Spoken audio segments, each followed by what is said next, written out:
fifth quarter.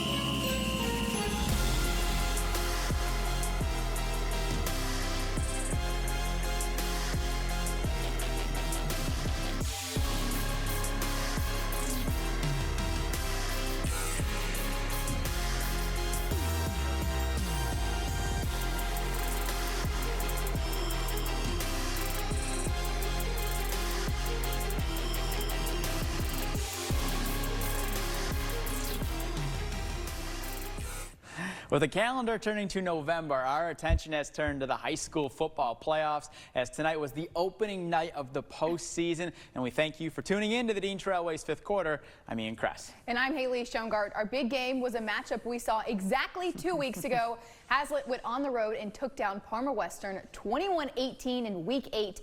And tonight the Panthers paid a visit to the Vikings. The Vikings were without four-star running back Corey Amakari, who broke his tibia and his fibula that game. He was in good spirits tonight. Third quarter, Panthers QB Reed Myers looking over the middle, tight end Brody Vedetto, shedding defenders left and right. 14-14 tie ball game. Still in the third, watch this. Vikings QB Eric Lardy takes off. Puts multiple defenders on skates. The crowd was going insane at this moment. He plus some defenders hanging on for dear life into the end zone. A 52-yarder. Looking like Lamar Jackson out there. Hazlitt in front by 6. In the fourth, Lardy to Cornelius Malone. Dude was virtually untouched. Hazlitt wins 42-21 behind an incredible performance from their QB.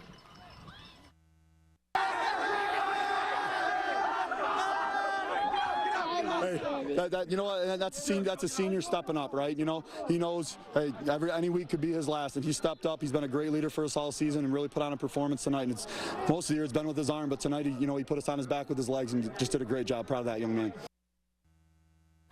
As for another CAAC red team, Mason was at home taking on Jackson in a Division III district opener. The Bulldogs led 28-12 at halftime. Then in the third quarter, senior quarterback Kason Carswell was throwing it up, and Sam Corey was bringing it down. The deep ball works to perfection for Mason to grow the lead. Jackson would have a big return on the ensuing kickoff, and it set up Kyron Stamper to run in a short touchdown to cut into the lead. But Mason would have no issues down the stretch. In the fourth quarter, Hayden Hendrickson is going to run in his second rushing touchdown of the game. Mason wins big 59-18 and will take on Linden at home next week for the district title. Well, let's turn our attention now to Division 6, where last year the Ovid-Elsie Marauders were made the deepest run of our area D6 teams. The Marauders were state semifinalists a season ago and are one of the 4 area teams in the D6 playoffs this go-round.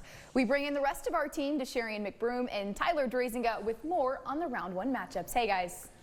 Yeah, Ovid-Elsie faced a tough round 1 draw this fall against a 9-0 Almont team that they lost to in that state semi last year, but the Marauders went on to win big. 44-21 tonight. Yeah, so Ovid-Elsie advances to face Lansing Catholic, who defeated Chesaning 36-28 in the other district semifinal tonight. The 2 other area teams in D6 included Olivet and Jackson Lumen Christi. The Titans won the state title in D7 last fall. They're up a division this season and still ranked #1 in the state. They begin the playoffs against Robichaud. Cadell Williams gets the handoff, breaks through the big gap with the help of that O-line, breaks outside, and he's going to go for a 30-yard gain down to the 16-yard line. Very next play, Isaac Rayberg gets the handoff and gets a great block upfield, goes untouched, 16 yards for the touchdown. Lumen Christi up 14-0. Later, Timmy Crowley drops back to pass and throws the bomb to Cash Kalahar, who scores on the 45-yard touchdown, and Lumen Christi is up 21-0. Still in the first quarter, Williams gets the handoff, and he is going to bounce outside. He's going to score the tutty. Lumen Christi cruises in the playoffs over Robichaud 42-8, Tyler. All right, as for Olivet, the Eagles are making their 17th consecutive playoff appearance, hosted Buchanan tonight. In the first half, Olivet's Ty Everett gets across the goal line from 2 yards out, 14-0 Eagles. Then watch Aiden Nystrom go to work on this play. 1 missed tackle, 2 missed tackles, 3, 4, How about 5 missed tackles before he finds the open field, gets up the sideline and in 21-0 Olivet as the Eagle offense was flying high in this one. Later, Trip Burkett sneaks his way into the end zone to push the lead to 28-0. Olivet defeats Buchanan 49-15 and advances to face Constantine in the district championship game. Staying with teams in the CAAC White, Portland was hosting Lansing Sexton for a Division IV district opener. And starting the second half, Portland forced a punt and strong defense helps pay off. Thomas Perron comes up with the big block to put the Raiders in great scoring position. Portland would get near the goal line and Dominic Navarra hands it off to Nolan Zeptowski to extend the lead for the Raiders. And a little bit later, it was deja vu for Portland. Navarra hands it off to old reliable Zeptowski, who uses his strength to barrel into that end zone. Portland wins big over Sexton 42-8 and improves to 10-0. Well, coming up after the break, the Leslie Blackhawks put together their first winning season since 2012. Tonight they look to add to the memorable season with their first playoff win since 2011. Go. Plus, in a rematch of Week 4, Portland St. Patrick met Morris in 8-man football. The Shamrocks won the regular season meeting. Those highlights and more when the Dean Trailways fifth quarter returns.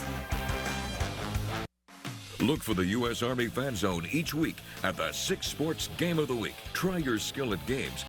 Welcome back. In Division 7, we had 2 perennial contenders from our area in the same district, one being Pewamo Westphalia, who defeated Montrose 42-12 tonight. The other, Ithaca, advanced past Saranac 27-14. So the Yellow Jackets will be hosting the Pirates next Friday for the district crown. That's a goodie. Yeah, that'll be a good one. Elsewhere in D7, the Leslie was taking on Atherton as the Blackhawks were hosting a playoff game for the first time since 2008 and seeking their first playoff win since 2011. First quarter, a pair of Blackhawks sandwich the quarterback, and it allows sophomore Jackson Fawcett to come up with the interception.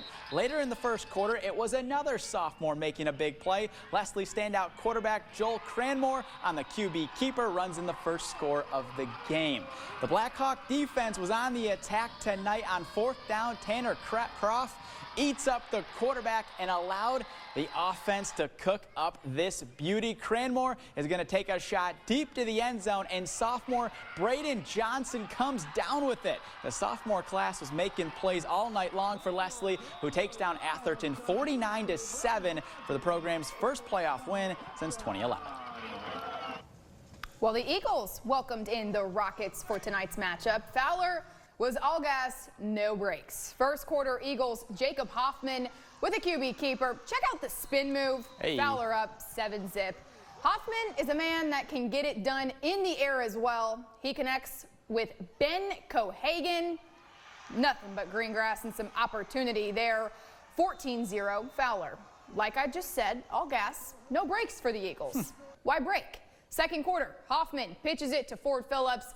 That duo is so lethal. He may not be named Ford after the car, but he is sure speedy. The Eagles scuttle the Rockets 48-12. Springport at home tonight, taking on Addison. Third quarter, Springport's Gibson Overweight drops back and finds Jay Kriegel, who makes the catch and breaks the tackle. He's up the sideline and simply tells him to get off of him. He even looks at him like, are you serious? Spartans have the lead 19-8. Addison's Michael Trumbull gets the handoff, tries to bounce outside, breaks that tackle. He gets the touchdown, but Springport holds the lead 19-14. They're back with it. Overweight fakes the handoff, drops back again, this time to Gavin Lightyear, and they connect for the touchdown. The Spartans are fired up. And then it's Overweight faking the handoff, slicing right through the middle. He gets the 2-point conversion to go. Spartans lead 27-14. Fourth quarter, Spartans have it back, and it's Overweight again, dropping back this time he finds Tucker Wigington for the touchdown, and they go on to win 38-14. They're moving on in the playoffs.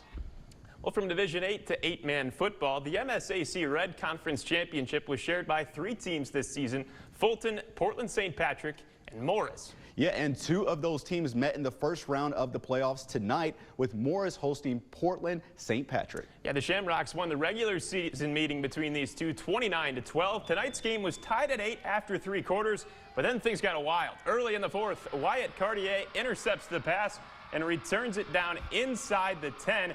He would then score a few plays later to give the Orioles the lead. But St. Patrick answers right back. Brady Leonard keeps it himself, bounces off a couple of would-be tacklers, and breaks free for a long touchdown run. The Shamrocks take their first lead of the night, 15-14. But it wouldn't last long, because on the very next play from scrimmage, it's Cartier pulling out the spin move. He's living up to his last name with moves that fancy, and he pulls away for another touchdown. Orioles back on top, 22-15. They were doing this all without their starting quarterback, who was hurt earlier in the game tonight. St. Patrick once again has an answer, though. Jared Shire takes the pitch, then tosses the halfback pass to Charlie Thalen. He fights through a tackle and gets to the goal line. Touchdown. Shamrocks were tied at 22. Just 30 seconds to go in the game. It's Cartier refusing to be denied and getting in for what would prove to be the game winner. Morris wins it 28-22. A remarkable game and a terrific performance by Cartier, who had an interception and 3 touchdowns, all in the fourth quarter. I have pride for the way that Wyatt runs the ball, Joel runs the ball, Austin runs the ball. Every single one of my kids, it's not one kid. It can be any kid, any day of the week. We don't know who it's going to be, and tonight it was Wyatt a little bit more than Joel, but at the same time, the offensive line played great and the defense was lights out. Man, I've never felt anything like that. That feels great, knowing that we're going into the next round of playoffs, beating the first round like last year. We fell short, lost first round, but it feels great to keep moving forward this year. It's time for our final timeout, but when we come back, we'll check in with the 4 playoff teams from the CAAC Blue. DeWitt, East Lansing, Grand Ledge, and Lansing Everett all made the playoffs from that conference. And DeWitt's unbeaten regular season earned them the #1 ranking in Division III and granted them a home playoff game tonight. Those highlights and more after the break. The Dean Trailways 5th quarter. And welcome back. The Grand Ledge Comets were in the Division I playoffs for the 5th straight season, but saw their season draw to a close tonight with a 53-28 loss to Brighton. Yeah, the Comets are one of 4 playoff teams from the CAAC Blue, a group that includes unbeaten DeWitt. The Panthers, in their explosive offense, welcomed in St. John's this evening, and they wasted little time getting to work. First drive, Elliot Larner finds his brother Abram Larner for an 18-yard touchdown, 7-0 Panthers. Later in the first quarter, it's the Larner connection again. Elliott rolls out and finds Abram in the back corner of the end zone. And as he shows us with his celebration here, that's 2 touchdowns for him already. Then still in the first, Larner spreads the ball around this time, sharing the love, finding Jaden Bender wide open down the sideline. He races in for a 50-yard touchdown. DeWitt begins its playoff march with another convincing win, 42-7 the final over St. John's.